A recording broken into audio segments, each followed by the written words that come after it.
नमस्कार, बहुत स्वागत है सभी दर्शकों का। मैं मीरा राजपूत। लगातार पूरे देश में आगाज चुनाव का है। हर जगह रैलियां, जनसभाएं, बयान बाजियां, ऐसी तमाम तस्वीरें देखने के लिए आपको मिल जाएंगी।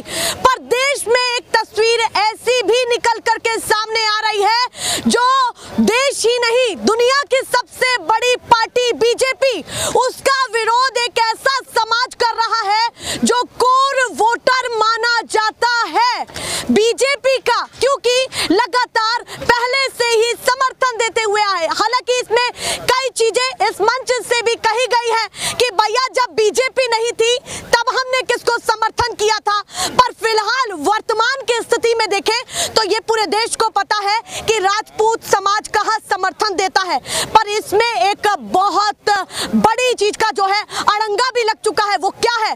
गुजरात में पुरुषोत्तम रूपाला का बयान, और वो विवादित बयान पूरे देश में कहीं ना कहीं कुछ ऐसे फैल चुका है कि अब उसी बयान के इर्द गिर्द जो है राजनीति घूम रही है। पुरुषोत्तम रूपाला बीजेपी के कद्दावर नेता, उन्होंने विवादित बयान दिया और उसके बाद पूरा राजपूत समाज उनसे माफी की बातें कहने लगा। या तो वो माफी मांगेंगे, या तो उनका टिकट कटेगा, या फिर हम पीछे नहीं हटेंगे।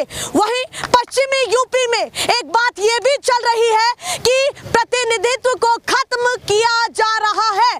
जिस तरीके की आबादी राजपूत समाज की है कि राजपूत समाज उस क्षेत्र में विरोध कर रहा है जो बीजेपी का गढ़ माना जाता है, खुल करके कर रहा है। लगातार महापंचायतें हो रही हैं। इन महापंचायतों का असर सीधे चुनाव पर क्या पड़ रहा है, वो भी 48 घंटे पहले। सीधे चर्चा की शुरुआत करती हूँ, समय काफी कम है। ललित राणा जी हमारे साथ हैं। सर, सीधे ये बताइए मुझे, जिस तरीके की तैयारियां आप 48 घंटे पहले इन क्षेत्रों में कर रहे हैं। देखिए, देश आज़ाद हुआ। आज़ादी के बाद भूमि हदबंदी कानून आया, जमीनें छीन ली गई, प्रीवी पर्स आपने छीन लिया, शिक्षा में रिजर्वेशन लाकर 100% नंबर लाने वाले को रेगुलर एडमिशन से वंचित कर दिया, SC ST कानून ले आए, उसमें अमेंडमेंट लाकर उसको और मजबूत कर दिया। अब ये बचा था कि प्रतिनिधित्व के आधार पर हमारे कुछ लोग संसद में और विधानसभा में जिंदा रहेंगे, लेकिन नई संसद बनी है तो आपने वो टिकट भी काट दिए। इसका मतलब ये साबित कर दिया भारतीय जनता पार्टी ने कि अब इस समाज को बिल्कुल समाप्त कर देना है, इसके अस्तित्व को समाप्त कर देना है, और ये निश्चित रूप से दिख रहा है। हमने वो स्वीकार भी कर लिया, हम उसके बाद भी इसका वोटर बने रहे। बात हद पर यहाँ आ गई कि भाजपा के सांसद जब सीधे तौर पर हमें गाली देने लगे, हमारे महापुरुष को गाली देने लगे, हमारे इतिहास को गाली देने लगे, इस समाज को चुनौती भाजपा ने दी है और इस समाज ने भाजपा की उस चुनौती को स्वीकार करा है। क्योंकि यहाँ भी सरकार भाजपा की है, ग्वालियर हमें अपमानित किया गया, वहाँ भी सरकार भाजपा की, मध्य प्रदेश में हमें अपमानित किया गया, वहाँ भी सरकार भाजपा की थी। आज गुजरात में हमें अपमानित किया जा रहा है, रूपाला क्या बोल रहा है, वहाँ भी सरकार भाजपा की है। कैथल में लाठी हम पे चार्ज हुई, वहाँ भी सरकार भाजपा की है। तो ये समाज नाराज ना हो, ये समाज इसे सबक नहीं सिखाएगा, तो हमारे पास क्या विकल्प बचता है? आपने कहा एक के बाद एक बहुत सारे मुद्दे हैं जिनको प्रखर होकर के आप इस बार चुनाव के मतदान के समय बटन से दिखाएंगे। पर पहला सवाल मेरा आ टिका है इसी क्षेत्र से जुड़ा हुआ। योगी आदित्यनाथ के आने की बात है, कल उनके दौरे की बात है, उससे पहले आप ये विरोध प्रदर्शन कर रहे हैं और उसको उग्र भी कर रहे हैं। मैं उग्र ही कहूंगी, आप जो कहना चाहें।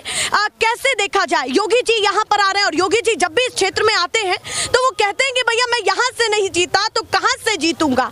कैसे इस बार का चुनाव रहेगा? देखिए, योगी जी संत हैं, उनकी कोई जाति नहीं है। ननौता की पंचायत से पहले सहारनपुर जो मोदी जी का कार्यक्रम लगा, ये प्रशासनिक विश्वसनीय सूत्रों से मैं बता रहा हूँ, योगी जी को सहारनपुर मोदी जी ने अपने साथ नहीं बुलाया था, लेकिन ननौता के दबाव को ध्यान में रखकर जो बड़ी पंचायत होने जा रही थी, तो 6 तारीख को योगी जी को बिजनौर से बुलाया गया अपने साथ रखने के लिए।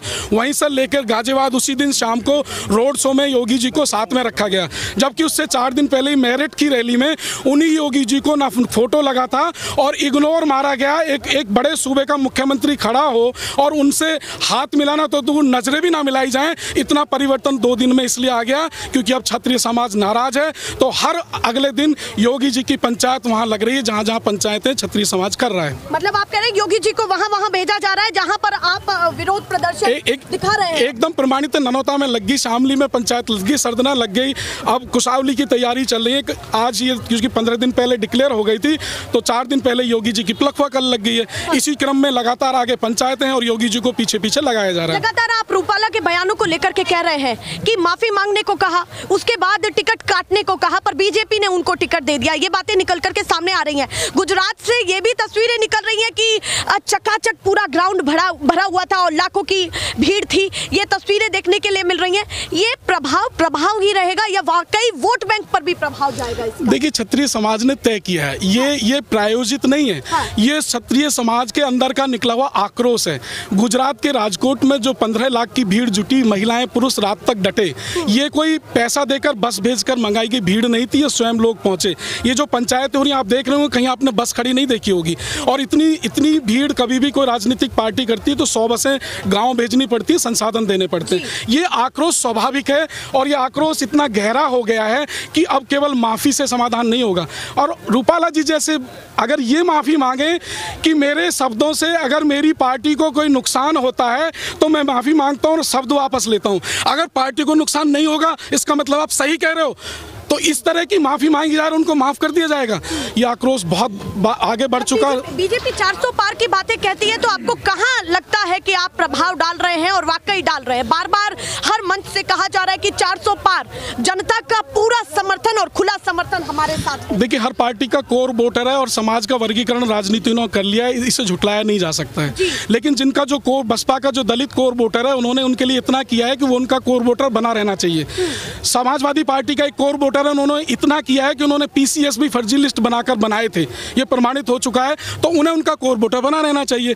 लोक दल ने भी एक समाज के लिए इतना किया है, उसको उसका कोर वोटर बना रहना चाहिए। लेकिन क्षत्रिय समाज जो भाजपा का कोर वोटर कहा जाता है, उसने तो उल्टा किया। इसको समाप्त करने के लिए कानून, सारी योजनाओं से बाहर, अब प्रतिनिधित्व से बाहर, अब इनके इतिहास, इनके सम्मान पर भी चोट, तो ये इसका कोर वोट कैसे बना रहेगा? ये क्यों भाजपा के साथ रही? मतलब अब आप कह रहे हैं कि खिलाफत सीधी है? खिलाफत सीधी है। और लगातार जो अब 400 पार का नारा जो दिया था, वो जिस समय दिया गया था उस समय ये आभास लग रहा था, लेकिन इन्होंने पहली लिस्ट में ही उन सांसदों का टिकट देकर जिन्होंने हर प्रदेश में क्षत्रिय समाज को सीधा टारगेट किया, उनके इतिहास को टारगेट किया, उनके महापुरुष को टारगेट किया और गालियां दी, उन्हीं को पहली लिस्ट में अगर टिकट दिया गया तो ये 400 पार नहीं, अब तो 200 पार की फिक्र होने लगी है। अच्छा, 200 पार की फिक्र, मतलब आप कह रहे हैं अल्पमत में जाएगी सरकार? अब तो बीपी और शुगर भी 600 पार हो गया नेताओं का। अच्छा। दिल्ली के दरबार में यही चिंता है आज पहली बार हिंदुस्तान में। अब तो चिंता ये होने लगी है क्या 200 पार इस लोकसभा में जो 8 लाख से जीतने की बात राजनाथ सिंह की पहली सभा घंटाघर मैदान में हुई थी, जहां लोग तो ज़्यादा नहीं पहुंचे थे, लेकिन 8 लाख से जीतने की बात की गई थी। अब बंद कमरे में रात को जब नेता बैठ रहे हैं तो ये कह रहे हैं क्या 10-20 हज़ार से जीत तो जाएंगे ना, पब्लिक में तो कुछ भी कह रहे हैं। यहाँ तक बात आ गई, 8 लाख से जीतने वाली सीट 10-20 हज़ार से जीतने की चिंता में लग गई है। पहले दूसरे चरण में महत्वपूर्ण सीटों पर मतदान होने जा रहा है, उससे पहले चरण की चीजें हम देख रहे हैं और तस्वीरें भी निकल करके सामने आ रही हैं। वहीं लगातार घोषणा पत्र, संकल्प पत्र जब जारी किया गया बीजेपी की तरफ से, आप कह रहे हैं कि राजनाथ सिंह को साइड किया जा रहा है, मंच से ये सारी चीजें कही जा रही हैं, पर राजनाथ सिंह तो बिल्कुल बराबर में दिखे घोषणा पत्र के समय, संकल्प पत्र के समय, तो आपको क्यों लग रहा है कि नजरअंदाज किया? ननौता में 5 लाख क्षत्रियों ने जुटकर ये जो संदेश दिया है, ये जो आक्रोश बना है, अब जितने भाजपा में बचे हैं उन्हें, वैसे तो हम लोग शेर नहीं कहते, सर्कस के शेर हैं, क्योंकि बोले कभी संसद में है नहीं, विधानसभा में बोले नहीं, लेकिन चूंकि हमारा प्रतिनिधित्व करते हैं और भाजपा ने ऐसे चेहरों को प्रतिनिधित्व दे रखा है समाज का जो जिन्हें समाज पहचानता नहीं, जिन्होंने समाज के लिए कभी कुछ किया ही नहीं है, आज वो समाज के बीच आने के उनकी औकात भी नहीं है।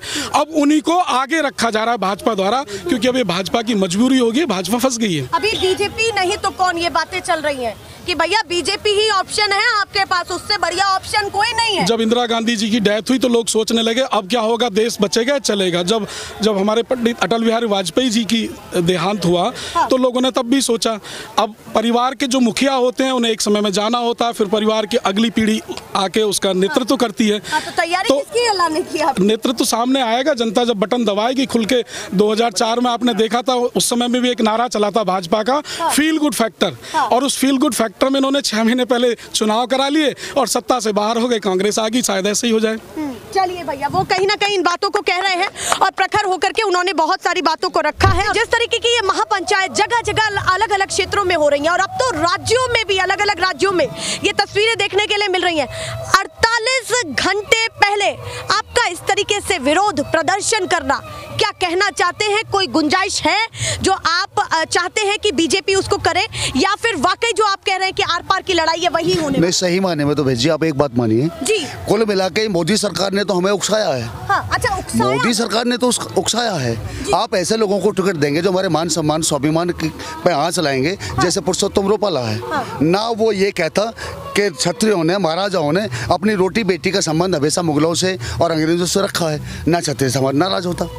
यही तो कहानी है सारी की सारी। बीजेपी नेता का बयान राजपूत समाज पर जो टिप्पणी की गई है वो बर्दाश्त, इसमें कोई शक नहीं है, शक की गुंजाइश नहीं है। उन्होंने स्वाभिमान पर आँच फैलाई है। सही मायने में एक बात और भी है कि वो रूपाला दोषी नहीं है। हाँ। दोषी भारतीय जनता पार्टी और मोदी जी हैं। अच्छा। अगर वो चाहते तो उसका टिकट काट देते, अगर वो चाहते तो उसे जेल भेज देते, क्योंकि उन्हें साथ ये लगा कि राजपूत समाज को कितनी गालियां दे दी जाए। हाँ। जितनी ज्यादा गालियां राजपूत समाज को मिलेंगी, उतनी ज्यादा वोट राजपूत समाज की भारतीय जनता पार्टी को मिलेगी। ये उनकी मानसिकता हो चुकी है। ऐसा क्यों लग रहा है आपको? मैंने एक सवाल किया था कि भाई जब योगी जी को और राजनाथ सिंह जी को ऐसे बड़े बड़े पदों पर बिठाया जा रहा है, कहाँ आप ऐसे संशय में आ जाते हैं कि भाई राजपूत? नहीं, संशय वाली बात कहाँ रहेगी बहन जी। आप माने कैराना की बात है, कैराना से प्रदीप चौधरी जी हैं। हाँ। एक समय बीता पीछे कि वहाँ मिहिर भोज प्रकरण हुआ। हाँ। मिहिर भोज प्रकरण पे हमने कभी, क्षत्रियों ने कभी नहीं लिखा कि राजपूत सम्राट, हाँ। कभी नहीं लिखा राजपूत सम्राट महाराणा प्रताप, कभी नहीं लिखा राजपूत सम्राट पृथ्वीराज चौहान, कभी नहीं लिखा राजपूत सम्राट मिहिर भोज। लेकिन उसके बाद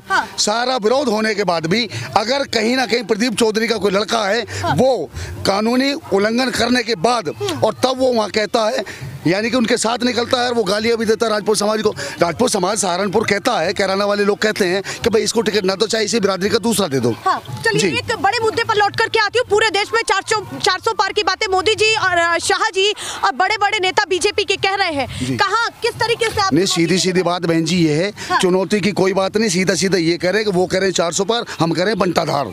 अच्छा, बंटाधार होगा। वो कारण क्या है कि अगर कोर वोटर बसपा को ना मिले तो क्या उत्तर प्रदेश में बसपा जीत जाएगी? अगर कोर वोटर सपा को ना मिले तो क्या सपा सत्ता में आ जाएगी? इनका कोर वोटर इनके साथ नहीं रहा, 1% भी नहीं रहा। नेशनल पिलर, देश की आवाज।